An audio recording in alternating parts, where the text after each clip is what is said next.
ओम निर्गुण निराकार ब्रह्म है। कबीर का राम नाम निर्गुण निराकार ब्रह्म है। वाल्मीकि का राम नाम भी निर्गुण निराकार ब्रह्म है, क्योंकि राम के अवतार के पहले भी राम नाम था। रकार और मकार अर्थात रै और मैं तो वैदिक मंत्र भी है, ये बीज मंत्र भी है।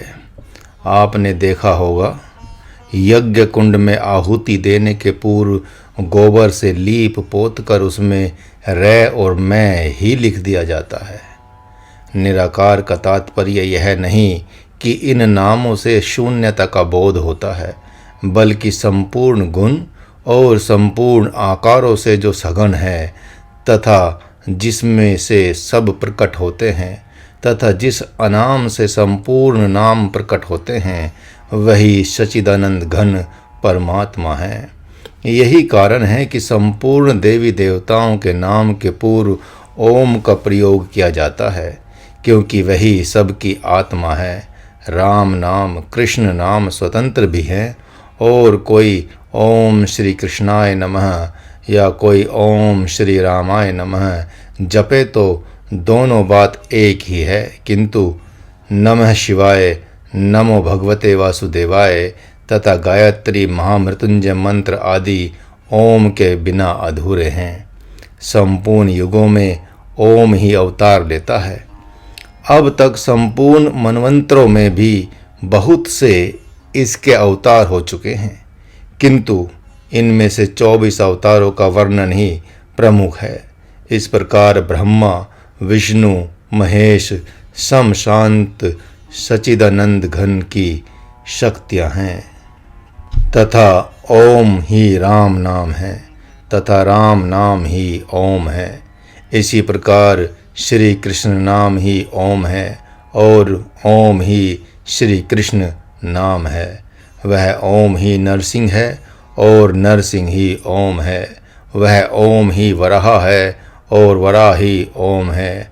आप तो देखते ही हैं कि काली, दुर्गा, सरस्वती के नाम के पूर्व में भी ओम ऐम, ओम ह्रीम, ओम श्रीम, ओम चामुंडाय, ओम विच्चे, ओम स्वाहा हवन आदि में प्रयोग किया जाता है।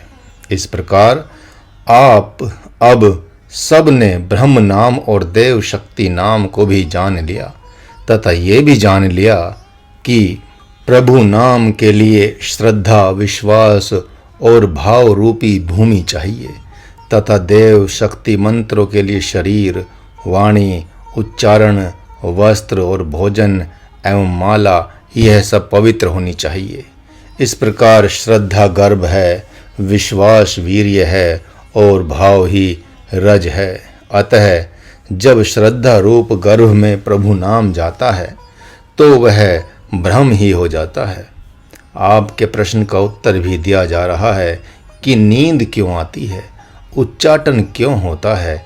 इसलिए कि आपने प्रभु के नाम को भी मात्र मंत्र ही समझ लिया है और उसे संख्या में बांधने लगे हैं, जबकि संपूर्ण मंत्रों की आत्मा होने के चलते यह महामंत्र कहलाता है। यद्यपि प्रभु नाम को उल्टा जपें, सीधा जपें, संख्या से जपें, बिना संख्या के जपें, इससे कुछ बिगड़ता नहीं है, क्योंकि उसे तो केवल श्रद्धा, विश्वास एवं भाव चाहिए। जिस प्रकार उच्च कोटि के श्रद्धावान शिष्य के मन में सद्गुरु का नाम स्मरण होते ही उसमें दृष्टापना एवं मौनपना उतर जाता है, उसी प्रकार भक्त के द्वारा प्रेम पूर्वक नाम स्मरण में भी ऐसी ही स्थिति होती है।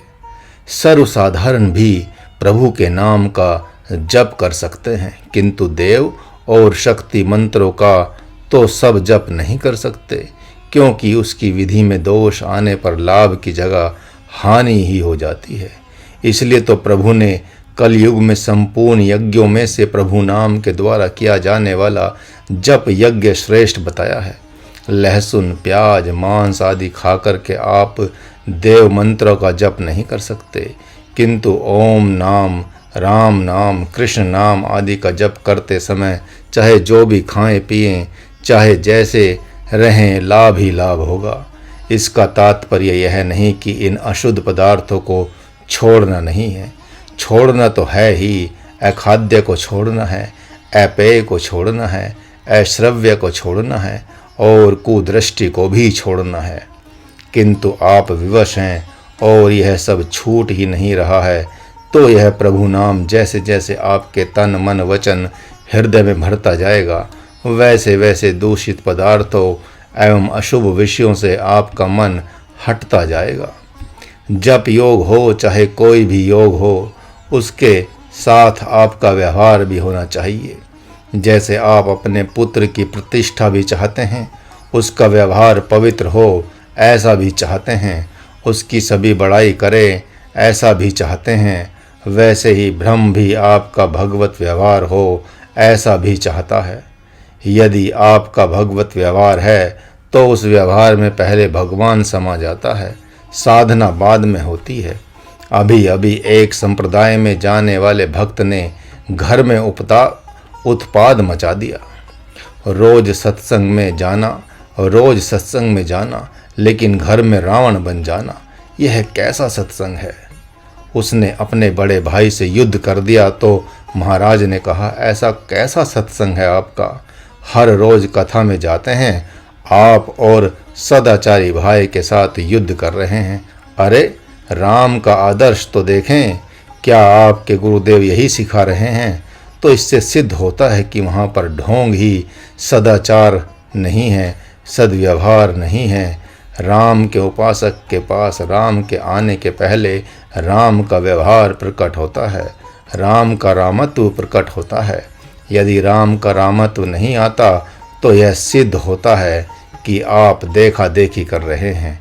वही तो ढोंग कहा जाता है। जिसका नाम जपा जाता है उस ब्रह्म का गुण एवं उसका व्यवहार भी आप में आता है। आपने देखा होगा कि तांत्रिक क्रोधी होते हैं। ऐसा क्यों? इसलिए कि वे तामसी शक्तियों की उपासना करते हैं, अतः तामसी गुण उनमें आता है। देवी काली के भी जो भक्त हैं अति क्रोधी होते देखे गए हैं।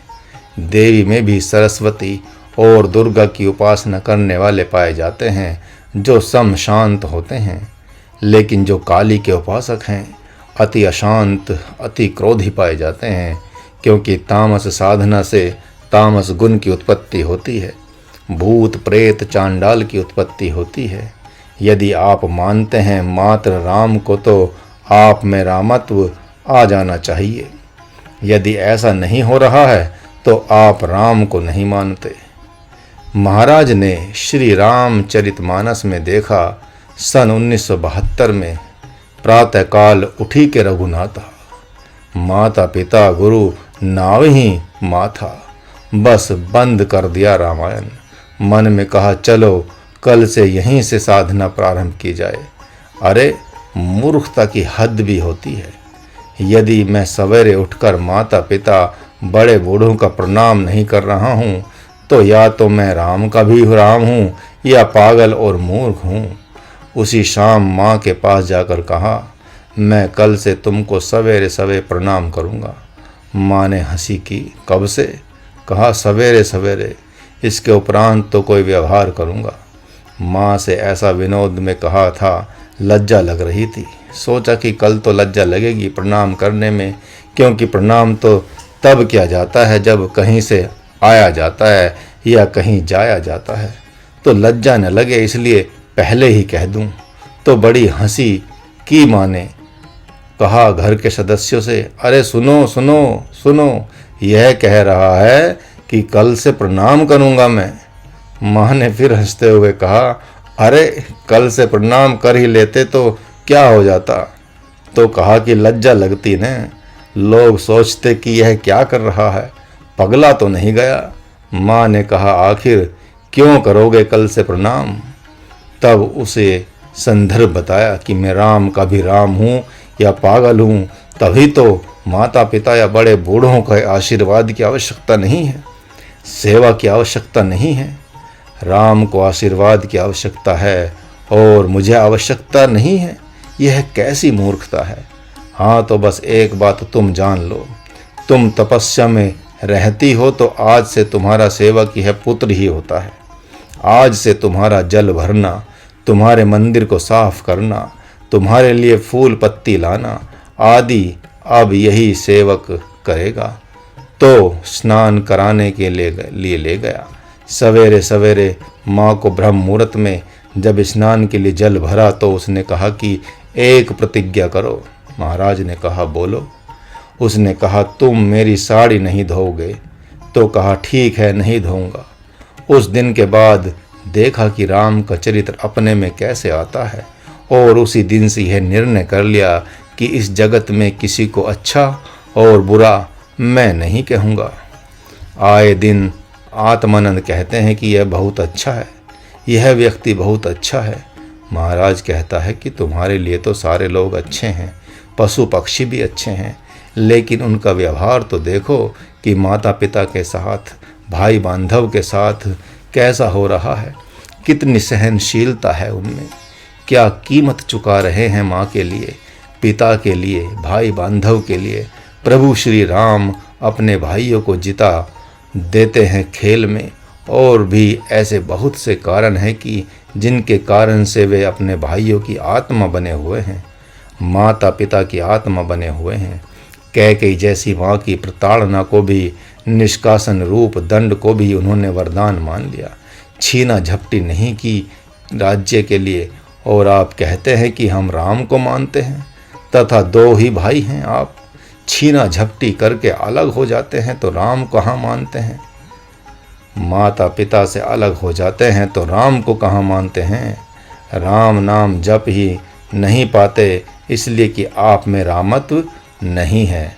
राम का व्यवहार जिसके पास है वही राम नाम जप सकता है, उसी को राम स्वीकार करता है।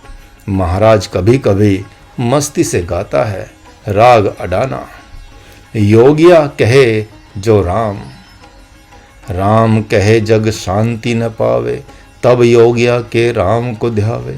जग का राम कल्पना, जग की आत्मा राम है, योगियों का राम योगियाँ कहे जो राम। श्याम कहे जग भटकन आवे, तब जोगियाँ के श्याम बुलावे। योगियाँ का श्याम हरे मन पीड़ा, दे दे परम विश्राम। योगिया कहे जो राम। शिव शिव कहे जग चिल्लावे, तो नहीं शिव मन में आवे। योगिया के शिव सुमरन लागे, तब ही होत अकाम। योगिया कहे जो राम। दुर्गा देवी जग के मन में, घून लगे पर तन मन धन में। योगिया जब दुर्गा को दे दे, भागे पाप तमाम। योगिया कहे जो राम। सतगुरु सतगुरु जग चिल्लावे, तो नहीं सुख शांति पावे। महाराज जो सतगुरु दे दे, तब मन हो अभिराम। योगिया कहे जो राम। अर्थात आपका राम और योगी का राम, ये दो राम हैं। योगी का राम नाम राम को देता है, राम का रामत्व देता है, लेकिन आपका राम नाम आपको मूर्खता देता है, सिर में दर्द देता है, पीड़ा देता है, मस्तिष्क में मवाद हो जाता है, चित्त बिखर जाता है, टूट फूट जाता है। यह आपका राम कैसा है। युद्ध करते करते माँ का त्याग कर दिया, पिता का त्याग कर दिया, भाई का त्याग कर दिया आपने। उसके उपरांत धर्म पत्नी के साथ भी नहीं रह पाए, उसको भी त्याग दिया आपने। फिर तो घर से बाहर नहीं जा पाते। मन आपके मस्तिष्क को पकड़ लेता है और नाना प्रकार के उत्पात मचा देता है। नींद नहीं आती है, गोली खाकर सोना पड़ता है, रक्तचाप हो जाता है, इत्यादि इत्यादि। आप कैसे मानते हैं कि आप भगवान के हैं। इनको जब छोड़ना ही था तो भगवान के लिए छोड़ते, अपने स्वार्थ के लिए क्यों छोड़ दिया। मन नहीं लगता है भजन में, जप में। इससे सिद्ध होता ही है कि पत्थर में हृदय हो जाने से प्रभु नाम वहाँ से टकरा कर लौट आता है। यदि हट करके आपने प्रभु के नाम का जप किया भी और रामत्व आया नहीं, तो रावण भी बनने की संभावना रहती है। यदि आप भगवान के हैं तो मन तो उसकी तरफ रहना चाहिए। सांप को देखते हैं आप और भय आ जाता है, भूत को देखते ही भूत भर जाता है, प्रेमिका को याद करते ही काम आ जाता है, मित्र को याद करते ही प्रेम बरसने लगता है, लेकिन राम नाम कहते हैं तो रामत्व नहीं आता। ओम ओम कहते हैं तो ब्रह्मत्व नहीं आता, उसका गुण नहीं आता, उसका व्यवहार नहीं आता। इससे सिद्ध होता है कि आपके पास भक्त का व्यवहार नहीं है, अतः आप भक्त का होने का ढोंग करते हैं। यदि आप भक्त हैं तो एक बार राम का उच्चारण करते हैं तो अंतर्मुखता आ जाती है, लेकिन हृदय पत्थर का हो गया है। इसी से तो राम कहने में भी रामत्व नहीं आता, अतः जल्दी जल्दी कहने लगते हैं। कहते हैं हम राम का जप करते हैं, ओम का जप करते हैं। अरे संख्या के द्वारा जपने से तो देवता आते हैं। चंद्र ग्रहण में आपने गारुड़ी मंत्र का 3 घंटे जप कर दिया तो समय अनुसार जप करते ही, आपके आवाहन करते ही सांप आ जाएगा। वह आनुपातिक संख्या में भी जप करने से आकर्षित कर लिया जाता है। उसी संख्या में आप भगवान को बांधना चाहते हैं, जबकि ऐसा हो नहीं पाएगा।